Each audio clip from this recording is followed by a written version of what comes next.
Waouh, hey, c'est dimanche matin. On essaye de se réveiller gentiment, mais on a un atout de choc, c'est que on va un petit peu voyager dans la Jeep de Jurassic Park. C'est pas rien, c'est le pas numéro rien. 12. Ah bah c'est génial. Avec Marcus en plus, alors si c'est pas beau ça. Salut les amis. Bah ouais, C'est le vraiment... dinosaure du jeu vidéo dans la Jeep de Jurassic Park. C'est ça, c'est le vrai le truc dinosaure. improbable. C'est bizarre, les dinosaures ne conduisent pas des Jeeps d'habitude. Bah là aujourd'hui oui. Bon, t'es à Narbonne, t'es descendu en Terre Sainte. Comment ça se passe? Super, bah voilà, on est content d'être là, les gens sont contents qu'on soit là aussi. Apparemment on discute beaucoup avec les visiteurs évidemment et ils sont très contents qu'il y ait un truc comme ça qui se passe ici à Narbonne parce que d'habitude pour geeker il faut aller jusqu'à Montpellier, Toulouse, etc. Donc là ils sont ravis, ils viennent en masse, on a vu beaucoup de monde hier. Donc voilà. Pour eux c'est déjà le nord, tu vois. Peut-être, oui voilà. En tout cas pour moi c'est le sud et c'est bien, voilà, j'aime bien ces gens du sud qui disent chocolatine au lieu de pain au chocolat. Ouais, voilà, c'est ça. Ça fait leur charme. Sac, poche, etc. En fait, on est content de te recevoir. On avait peut-être des questions par rapport à l'Intrépide volume 2. 218%. Oui, c'est bien. Et puis, il va y avoir aussi une adaptation animée avec Brigitte Lecordier. Tout à fait. Et Donald Renew. Oui, c'est génial. On a fait le Ulule. Moi, j'avais fait le premier épisode il y a quelques années de l'Intrépide. Donc, c'est mon petit héros d'enfance. Pour ceux qui ne connaîtraient pas, c'est un super héros complètement calqué sur Iron Man, Spider-Man, etc. J'ai décidé ça, j'avais 10 ans. Je l'ai mis en ligne il y a quelques années sur internet. Tout le monde a kiffé, a demandé le retour de l'Intrépide. Donc, t'es grand fan devant l'éternel de Spider-Man. Donc c'était vraiment un copier-coller. C'était pas très imaginatif, mais tout le monde a réclamé son retour. Donc j'avais travaillé pour Ankama avec Guillaume Lapère et Rémi Guérin. On a fait le premier épisode de l'Intrépide qui s'est vraiment arraché. Enfin, c'était génial. Il y avait vraiment plein de gens qui ont adoré et qui réclamaient la suite. Ça a pris un peu de temps, j'avais beaucoup de choses à faire.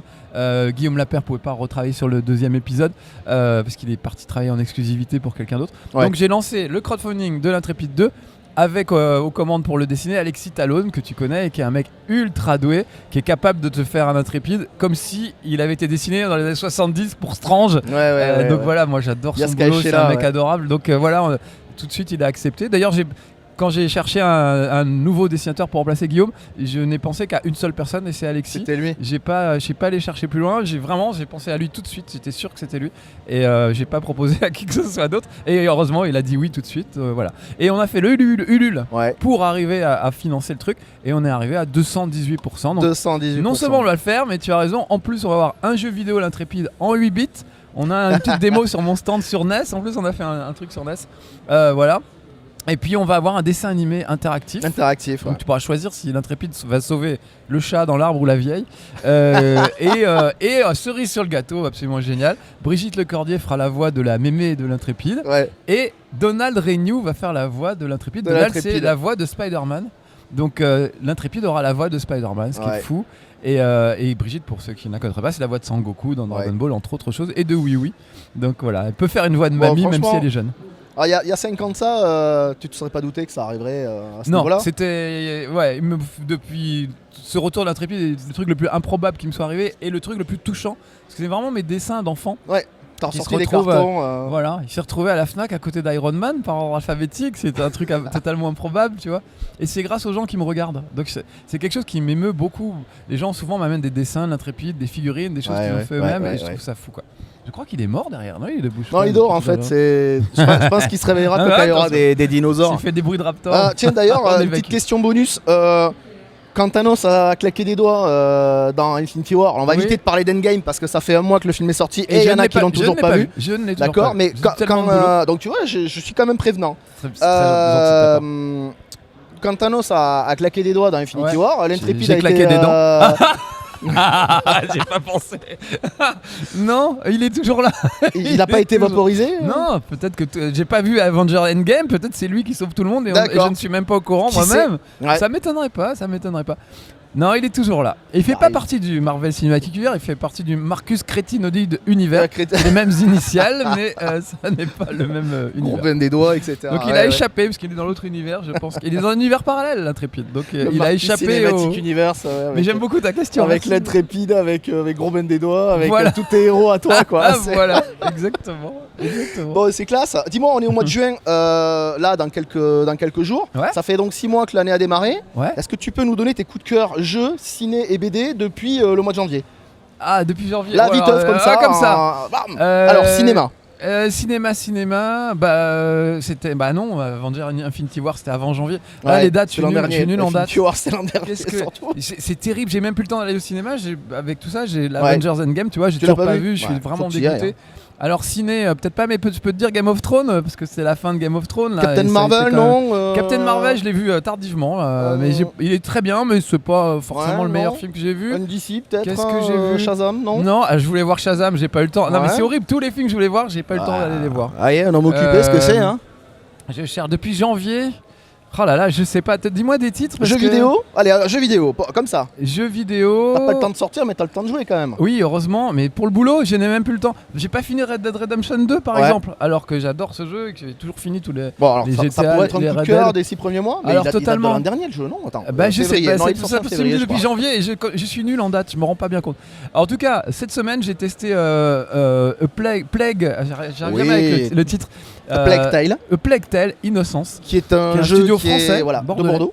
Et qui m'a totalement bluffé. Vraiment, j'ai vraiment un gros coup de cœur pour ce jeu. Ouais. Il est magnifique, on dirait des tableaux, etc. C'est aussi beau qu'un Last of Us, qu'un Horizon Zero Dawn ou tout ce que tu veux. Et la narration a l'air d'être vraiment chouette. Hein. C'est très prenant, très émouvant. C'est très rare qu'on soit ému par un jeu vidéo. Ouais. En gros, tu joues une jeune noble qui doit s'enfuir avec son petit frère. Donc c'est un peu comme dans Ico. Tu tiens le petit frère par la main. Ouais. Faut essayer de le protéger.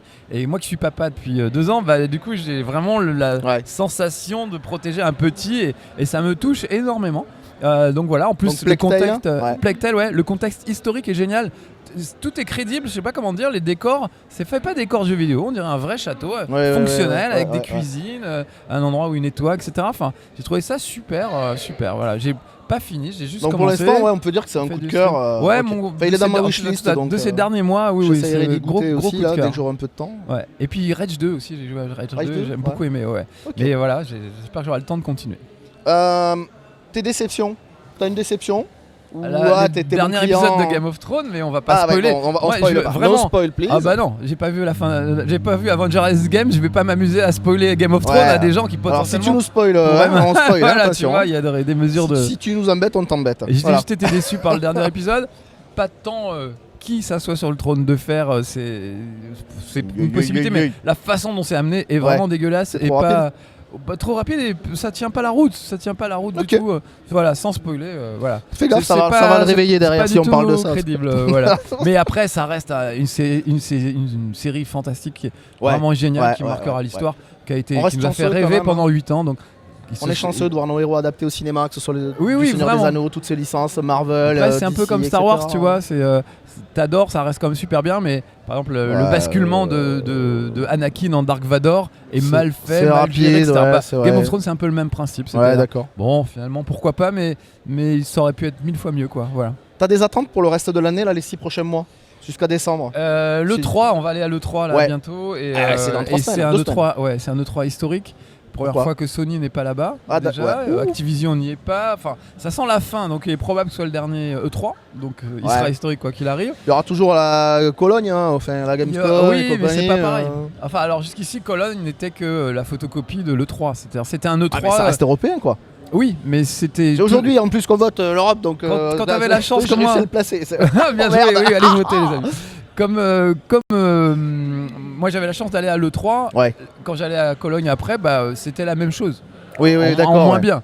Donc pour moi qui ai la chance d'aller à l'E3, c'est comme ça, mais pour quelqu'un qui ne peut pas aller à l'E3, c'est très bien Cologne. Parce que c'est la même chose que l'E3. Faut parler allemand. Ich spreche ein wenig Deutsch. C'est mieux. Ich habe Deutsch gelernt. J'ai fait allemand première langue, donc ça me gênait pas. Donc la Gamescom est un truc génial pour ceux qui peuvent pas aller à Los Angeles pour l'E3. Quelques mois après, ils voient à peu près la même chose qu'à Los Angeles. Mais si tu étais déjà à Los Angeles 2 mois avant, tu vas juste revoir la même chose et ça n'a pas grand intérêt. Voilà. Maintenant, si l'E3 disparaît, la Gamescom la Paris Games Week, tous ces endroits peuvent. Ça va. Mais voilà, tout se dématérialise, donc ça devient compliqué. On est vraiment à la veille d'une révolution qui va être très violente, où tout à coup les consoles vont disparaître, tout va se dématérialiser, y compris les consoles. Ils vont tous vers ça. Ils vont tous vers un Netflix du jeu vidéo. Un truc vraiment. Pour 5 € ou 10 € par mois, t'auras tous les jeux que tu veux. ça va être problématique. Alors bon, après il y en a qui le savent, il y en a qui le savent moins. Je travaille dans l'informatique, on parlait du cloud, on parlait de tout de Netflix, ça bouffe quand même 18-20% de de la bande passante mondiale. Bien sûr, et en France. Et c'est juste un aller simple en fait. Tu reçois la vidéo, tu renvoies pas d'infos. Donc qu'est-ce que tu en penses de ça? Est-ce que ça va pas être bouleversifiant? Oui, tout à fait. Ça finira comme ça. C'est-à-dire que oui, on aura un Netflix du jeu vidéo pour 10 € par mois, avec sans doute même les jeux Xbox, les jeux Sony, les jeux Nintendo, tout ça dans le même panier. Parce que peut-être que Google ou Apple ou quelqu'un d'autre aura racheté tous les autres. Et t'as pas peur qu'à ce moment-là, de quelque chose comme ça, la neutralité du web nous échappe complètement en Europe? Ça fait longtemps que ça nous a échappé. Non, mais la neutralité du web a été votée aux États-Unis, mais en Europe, si c'est le cas, ça veut dire que les gamers vont payer plus cher pour avoir des services de qualité. Et là, ça peut entre guillemets, attention, je le dis, mais ça peut se justifier. Pour quelqu'un qui veut pas avoir de lag et qui va avoir, enfin, c'est pas le même débit quoi. Non, ce qu'il y a surtout, qui regarde ses mails et ça toi qui joues, c'est le futur. Parce qu'aujourd'hui en France, je crois que tu as 60% des gens qui ont une connexion internet et il y en a 40% qui n'ont soit pas de connexion du tout, soit une connexion tellement dégueulasse qu'on peut pas imaginer d'utiliser ça. Donc c'est trop tôt pour imposer ça tout de suite et dire toutes les consoles ou les télé doivent être connectées pour jouer. Puis bon, dans le cause du Larzac, si tu veux jouer à Fortnite, c'est un peu chaud, mais moi je vais en vacances dans le Jura, bah voilà, j'ai pas de wifi quand je suis dans le Jura. Sur le Larzac, il y a quand même des éleveurs de chèvres qui te vendent du fromage avec du sans contact. Hein. Ah ouais? Tu payes un sans contact, ils ont leur ligne satellite et compagnie. Oui, il y a peut-être des trucs comme ça. Mais ce que je veux dire, c'est que c'est trop tôt pour imposer le online total et le cloud à tout le monde. Voilà. 10 ans? Mais, plutôt 5, mais voilà. Donc par exemple, là, Microsoft a un boulevard devant eux. Ils ont un boulevard devant eux à l'E3. C'est pour ça qu'il est intéressant, cet E3.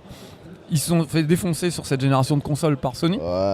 La PlayStation a tout raflé. Xbox existe quasiment plus personne n'achète de Xbox.